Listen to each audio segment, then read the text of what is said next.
and it was the most innocuous little challenge that I'd ever seen.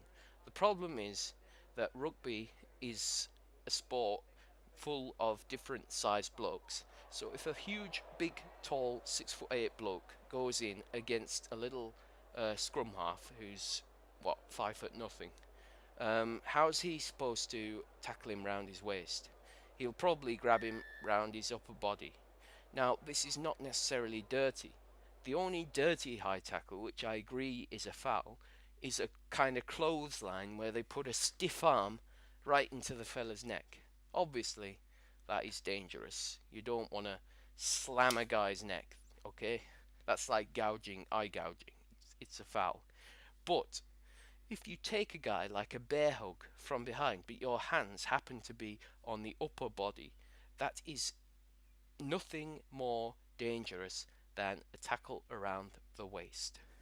And rugby players, as I said, if you think that it's so damaging, go and point at some cases of someone being seriously injured from a high tackle. And I don't mean the dirty ones, because the dirty ones are fair enough and they've always been a foul. I mean the ones where they are clasping the upper body. That is ridiculous, because there is a tackle like that in almost every breakdown of play. So how the hell are you going to get to finish a match with all this nonsense? Now, the third sport I would gotta bring up is motorsport. For years, motorsport has been blighted with these health and safety pillars. Again, they are not real fans of the sport. They have a political agenda and they are hired and put in charge to push that agenda on purpose. Now, Formula One, it's never been the most exciting of motorsports.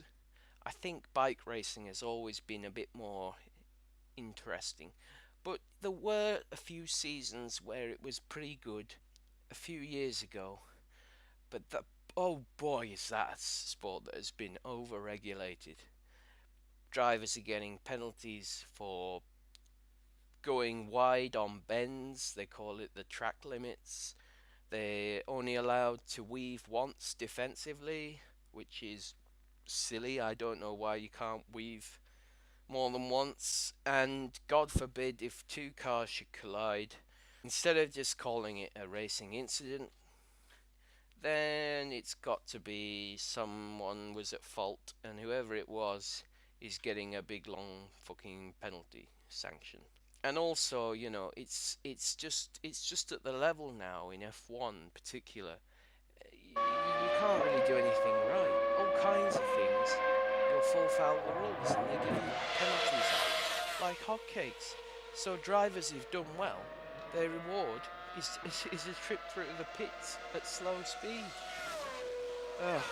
And, the other thing in F1 is everyone knew the trademark of F1 were those screeching, powerful petrol engines. They have got rid of those and replaced them with something that sounds like a Hoover. That is fucking ridiculous. And again, these people are not real fans of the sport. They have a social and political agenda to push.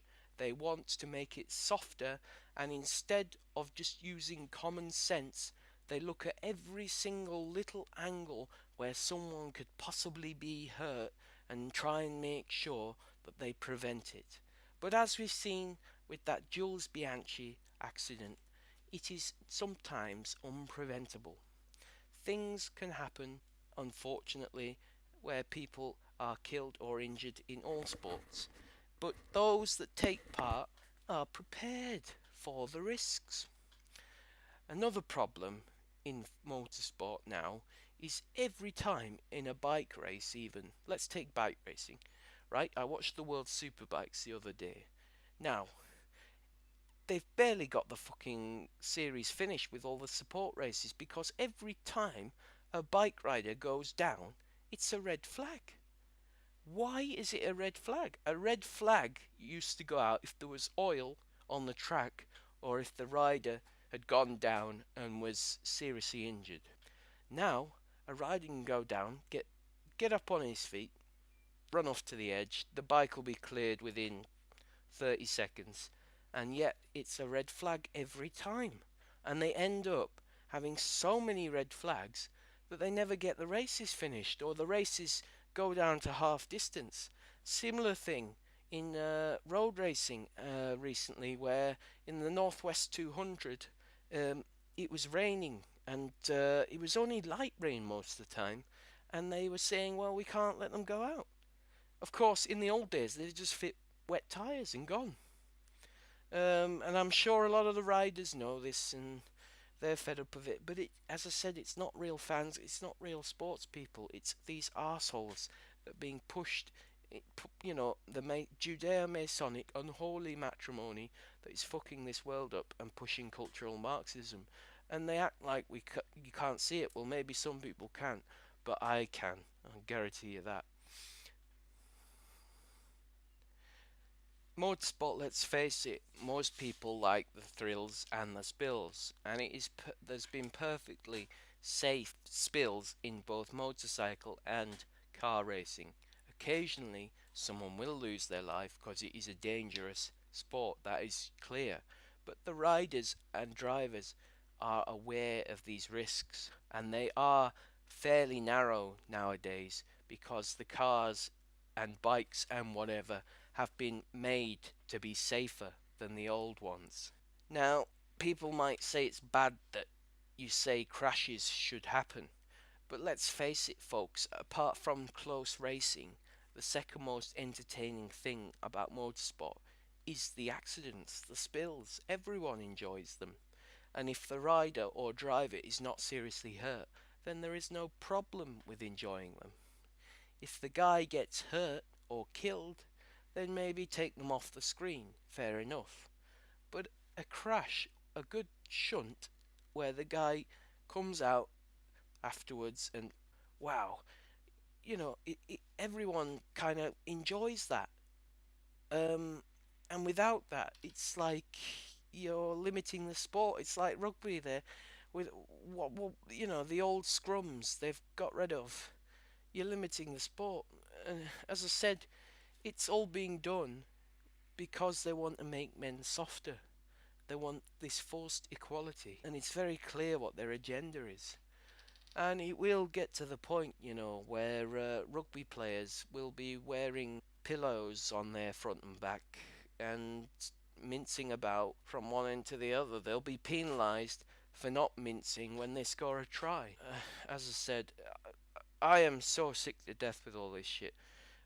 If I'm watching some sport and I can see all this going on, off button, right? Off. I'm not watching it. If you're gonna fucking fuck with it and make it shit, then you're not getting any of my money. Okay? Anyway, as I said, folks, it's probably a blessing in disguise because we shouldn't really be indulging in sport. It wastes time, and time is something we have little of. Cheers, guys, and God bless.